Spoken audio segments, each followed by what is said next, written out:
In the past few weeks, I've learned things I wish I never did, and believe me, I would delete my memory about this if I could. I want to give you my unsolicited analysis on why Malawi is so poor. There are a lot of things that contribute to this, but in this video, I will just focus on the lack of ownership. Because if I spoke about every single issue, this video would be like 50 hours long. So for those of you who don't know much about Malawi, it was colonized by Britain. In 1890 or 1890s, Britain established colonial rule, and in 1907, Malawi became a British protectorate. It was called Nyasaland during this colonial rule, and in the 1950s, anti-colonial movements began to grow. One of the leaders of these movements was Dr. Hastings Kamuzu Banda, who returned to Malawi after he lived abroad for ages. He played a big role in the fight for self-rule. And in 1964, Nyasaland became Malawi after it got its independence from Britain. And Dr. Hastings Kamuzu Banda became the first prime minister, or like the Malawian first prime minister, like a black, yeah, you get what I mean. And in 1966, once Malawi became a republic, Dr. Hastings Kamuzu Banda became the first president of Malawi. And to the general public of Malawi, independence meant that it finally had political sovereignty, a chance to revive and promote Malawi's culture, its traditions, education. Everything was expected to reflect Malawi's identity rather than the colonial values. Economically, it was expected that the country would be self-reliant. It would be able to fund its own developments. And above all, it would be able to make its own decisions. I feel so stupid now because I actually believed that this was the case, because this is far from the truth. And what do I mean by that? Well, independence gave the illusion of ownership over the whole country, including its land and resources, that the government was sovereign over the land. But the reality was that the British estate owners retained significant control over their land, especially in the southern region. This is where the big tea and sugar growing estates are. These estates have some of the most fertile land in the country. So after independence, ownership was not transferred back to the indigenous Malawians. So what happened? Well, apparently they were protected legally during colonial times. So during colonial transfer to independence, Dr. Hastings Kamuzu Banda did not change anything about the ownership. He just continued from where the British left. So was there really independence if some of these people still kept so much land and they ended up displacing a lot of communities? Because now in the southern region, to this day onwards, one of the biggest state owners, Ilovo Sugar Malawi, is 76% owned by Ilovo Group. And Ilovo Group is owned by Ilovo Sugar Africa Holdings Limited.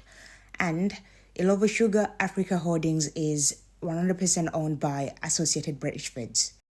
This means 76% of the dividend payments goes to British investors. So this is a big deal, because if this money stayed in Malawi and the investors used it to reinvest in other projects, then obviously we'd see a lot of progress in Malawi, because this company is huge in Malawi. I cannot find any recent stats, but in 2016 to 2017, there was a study that it contributed to 5% of the GDP. And just to remind you, this is one of the colonial legacy companies. And this company also operates like a monopoly in Malawi's sugar industry. When I lived in Malawi, I just remembered sugar being synonymous with Ilovo. Maybe things have changed now, but during that time, Ilovo dominated the market. Sugar is very important to a lot of Malawians because a lot of people are addicted to it. In Malawi, having tea with sugar is seen as a sign of progress in life. I know that sounds crazy. And if you do have a good supply in your home, then it kind of means you're doing well. I remember when I was little, I would have 6 sugars in my tea. And I'm talking about 8 years old, and nobody even stopped me, because everybody just thought, well, if it's available, then why not?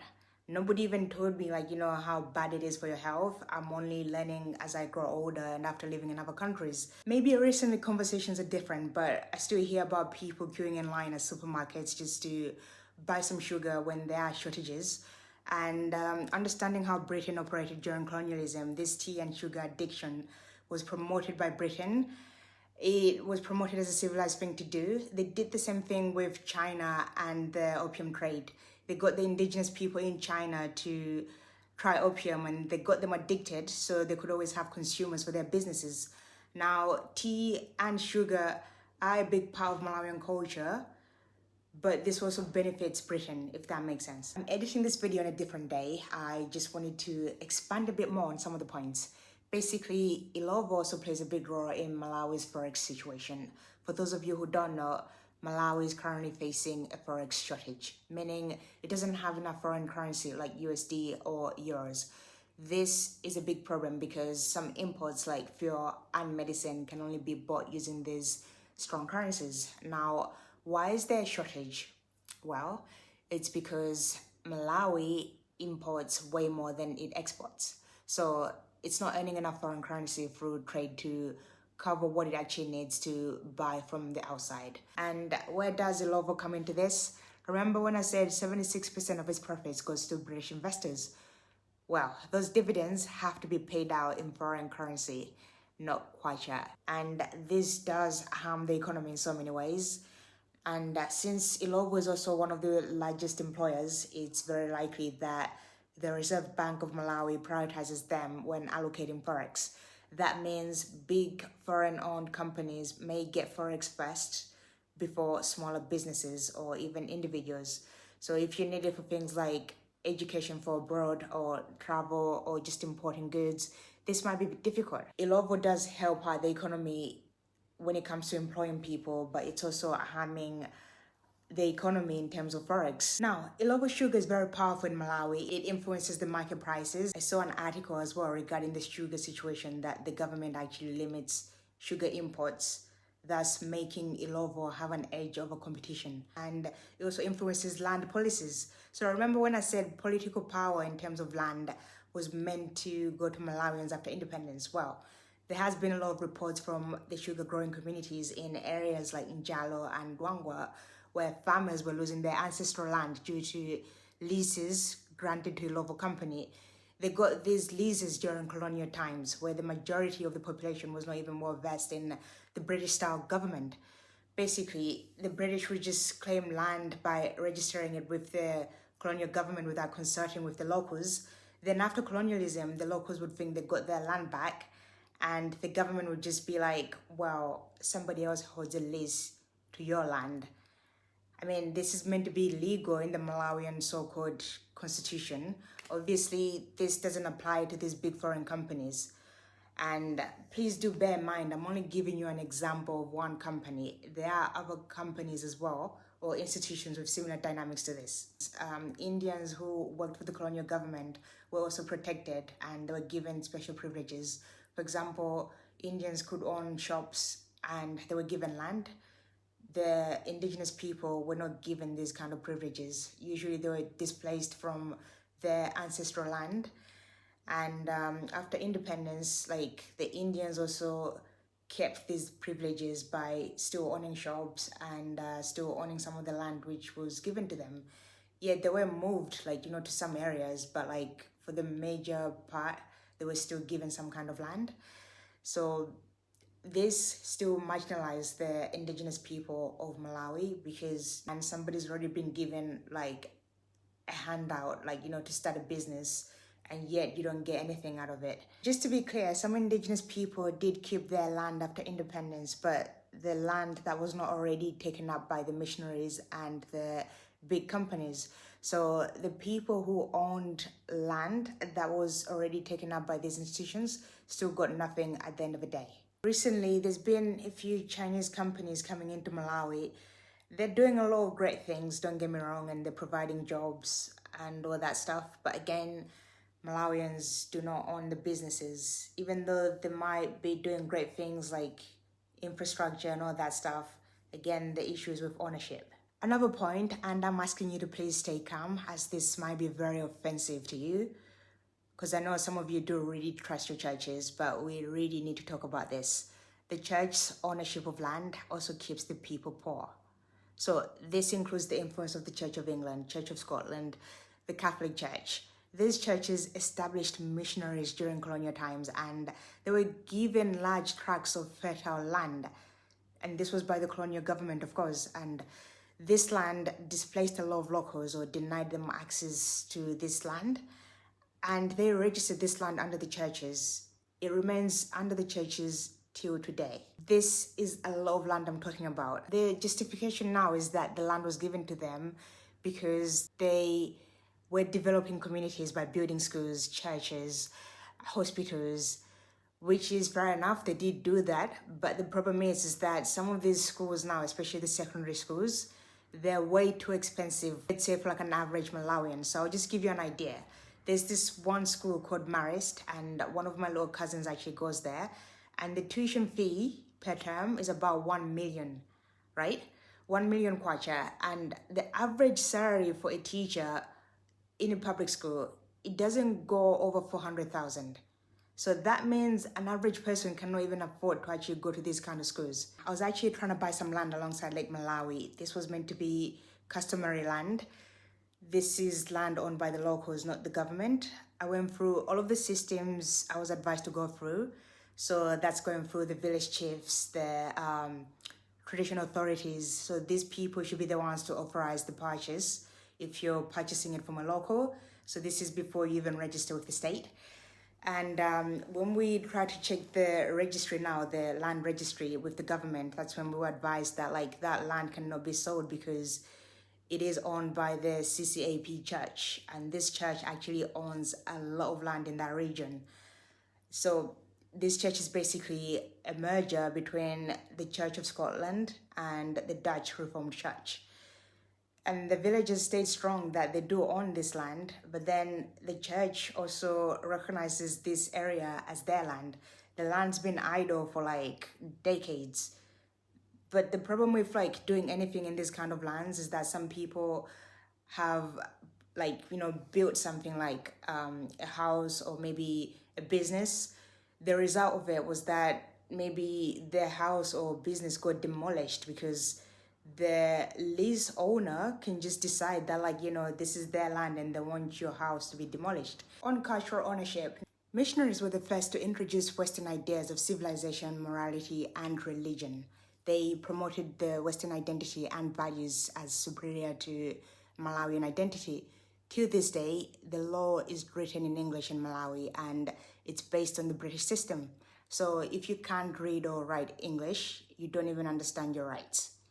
And then the education system, it just carried on from where the missionaries left.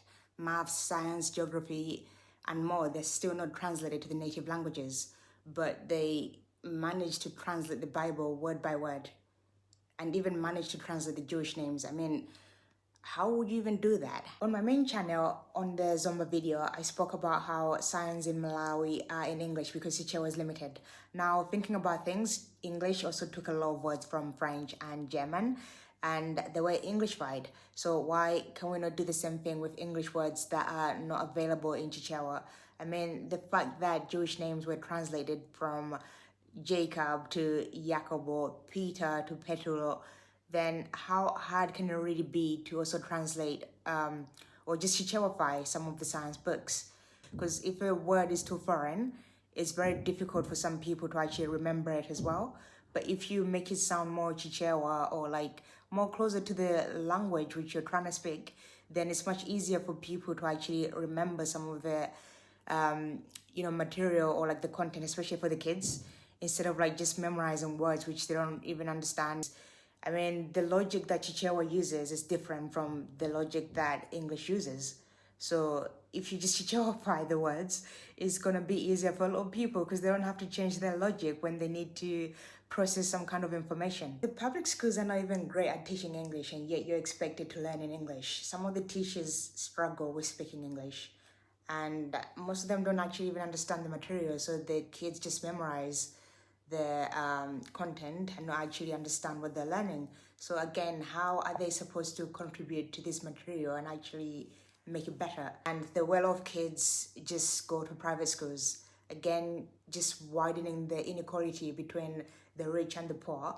So the average kids are limited to information just because of like a language barrier in their own country. Maybe about 20% of the population can afford to send their kids to private schools. So a lot of kids are actually stuck with the public school system. And unfortunately, it's not that great. It's underfunded. And usually in one classroom, there's like 100 kids for one teacher. So you can imagine how much they can actually learn, and like, what time can the teacher actually have to give each single child attention to make sure they meet their needs, to make sure they actually like learn things and not just like fall behind. So the teachers don't even have time to, like, in most cases, to attend to every child. So if you're average, you're really stuck. And if you're exceptional, you might get a chance. But like if you're average, it's very difficult to succeed in a public school. The first president, Dr. Banda, he also made a big impact on Malawian culture. He ruled for 30 consecutive years. And don't get me wrong, he did some good things, but at the same time, he also had some flaws, and we need to talk about these flaws. He was like a walking contradiction, in my opinion. So he fought for independence, yet he was following Lizzie around like at any chance he could get. He spoke very highly of the British royal family and he defended them. He practically picked bits of colonialism he liked and continued running the country with a similar system. He also promoted Chichewa language, but he didn't really make an effort to actually speak it and deliver his speeches. And the problem with this is that this led to the glorification of the British culture or the English culture. Then you have the people who think it's smart to actually only know how to speak English. Mate, Chichewa has only 24 letters and it uses English letters. So if you cannot speak Chichewa, but you can only speak English, doesn't that make you a Bandanzelu? And this is the problem because it actually leads to Malawians not wanting to support Malawian products because they're looked down upon, and they'll prefer to have like products from abroad, even though sometimes they're not even the best ones. So this is the problem, because how are you supposed to develop as a country if you don't even support your own? I remember seeing Team Malawi on the Tokyo Olympics dressed in Western style suits. Again, this is another issue of not owning your culture. Like, why wear a Western style suit when this is one of the biggest stage for you to actually showcase your culture? I say this, I just think, why are they dressed like that? Now, compared to other countries on how they dress during their openings, they always do such a great job in representing their culture. And they make you want to know more about their culture which they're representing, and potentially even attract tourism to their country. These Western style suits make Malawi look like it has no culture, and this doesn't really attract tourists, in my opinion. Another issue is that Malawi does not own a single printer that can actually print its own currency. So all the money is outsourced, and as of 2025, a German company called G plus D has the printing contract to print Malawi kwacha. Again, relying on foreign companies for something so essential like money. Your economic policies would just be influenced by others. In this case, the IMF, the World Bank. So yeah, Malawi does not really have that much control over its currency either. Also, one thing I have to tell you is that 30 to 50% of Malawi's national budget is funded by aid. About 60% of Malawi's healthcare industry is funded by aid. Big contributors of this aid is like the US and other Western countries. So Malawi also has to keep these countries happy by making policies that they agree with, because we all know what happens when the Americans are pissed. So when all of these videos of Malawians like celebrating Independence Day just popped up on my feeds on like my WhatsApp and stuff, I'm thinking, what exactly are you celebrating about? You're not exactly free.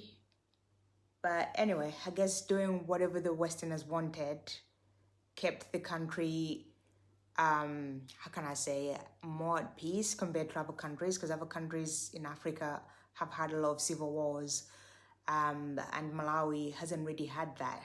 So I guess doing whatever the Westerners wanted kept the country peaceful. So I guess that's one good thing. These Malawian leaders do not have as much power as you think they do. It's only to a certain extent. I've already discussed how some of those colonial legacy companies are still in Malawi. So obviously the guys in London have some kind of influence in the policy making. Anyway, thank you very much for watching. I had to upload this video on this new channel because my main channel, I try not to get too involved in politics. So I just wanted to talk about this situation because I was so annoyed about this whole thing. And if you want me to talk more about this political stuff, then let me know in the comments down below. Then I can like do more videos about this. And again, thanks for watching. I hope to see you next time. Bye.